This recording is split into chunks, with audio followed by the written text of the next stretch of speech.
Hello everyone. तो आज थी मेरी लास्ट मॉर्निंग गांव में इस ट्रिप की। और पता नहीं क्या होता है, जब हम लोग को जाना होता है तभी गांव में अच्छा मौसम बनना शुरू होता है। सबको चाय देने के बाद मैंने अपने लिए बनाई थी कॉफ़ी। और फर्स्ट सिप लेते ही दिमाग ऐसा खुला ना कि क्या कहूँ, क्योंकि कल रात को मैं इतना ज़्यादा थक गई थी। अब जाकर होश आया है। चाय पीने के बाद भैया जी चले गए थे दूध लगाने के लिए, और मैं चली गई थी अपने किचन गार्डन में तरबूज तोड़ने के लिए। अब इतने दिन हो गए हैं तो तरबूज तो पक ही गए होंगे, पर कुछ कुछ तो अभी भी इतने छोटे छोटे हैं। फिर मैं गई दादी को देखने के लिए, क्योंकि मेरे बहुत मना करने के बाद भी दादी लगी हुई थी मिठाई बनाने में मेरे ले जाने के लिए, और इसमें बहुत टाइम लगेगा। फिर मैं आ गई थी तरबूज कट करने के लिए, क्योंकि आज मैंने कोई नाश्ता नहीं बनाया था तो सब लोग यही खाएंगे।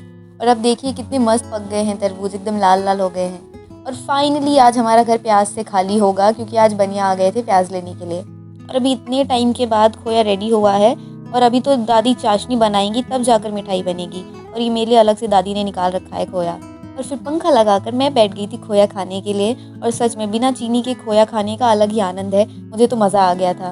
फिर नहाकर पूजा कर ली थी मैंने, और पसीना तो इतना आता है मुझे कि वापस वही हालत हो जाती है। और मैं चावल लेकर बैठी हुई थी बिनने के लिए, और साथ में ले रखा था मैंने जामुन, जो कि बब्बा तोड़ कर लाए थे बगीचे से। और फाइनली दादी ने मिठाई जमने रख दी है। और मुझे काम दिया था मिठाई कट करने का, जो कि बहुत सेटिस्फाइंग काम है। पर मुझे थोड़ा डर भी लग रहा था, क्योंकि कहीं मैं टेढ़ा मेढ़ा ना काट दूँ। और ये मिठाई कट हो गई थी, अच्छा ही काम किया है मैंने वैसे। और फिर खाना वाना खाकर मैं सो गई थी, और फिर उठकर मैंने करी पैकिंग। और फिर मैं रेडी हो गई निकलने के लिए। फिर बब्बा को गले लगाया और बाय बाय कहा। और बब्बा का हर बार का वही सवाल रहता है कि वापस कब आओगे। और फिर मैं गई दादी के पास। बेचारी दादी आज से अकेली हो जाएंगी, सारा काम उन्हें ही करना पड़ेगा। और इसी के साथ अब मैं आपसे मिलूंगी अगले मिनी व्लॉग में। तब तक के लिए बाय बाय।